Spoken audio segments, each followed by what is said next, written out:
இருக்கிற பார்த்தீங்கன்னா பொன்னமடை பூகோளு கிராமத்தில் இருந்ததில் இருக்கும் வடக்கு பார்த்து நம்ம விநாயகர் கோயிலுங்க. கிட்டத்தட்ட 10 வருஷம் ஆச்சுங்க. சதுர்த்தி பூஜை தொடர்ந்து நாங்கள் பண்ணிட்டு இருக்கிறோம்.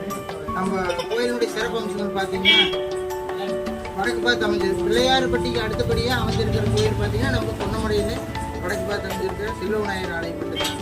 இதனுடைய சிறப்பு 10 ஆண்டுகளாக எனக்கு சதுர்த்தி பூஜை பண்ணிட்டு இருக்கிறேன். சிறப்பாக பண்ணிக்கிறேன். நீ சதுர்த்தி பூஜை சிறப்பாக முடிச்சுருக்கலாம்.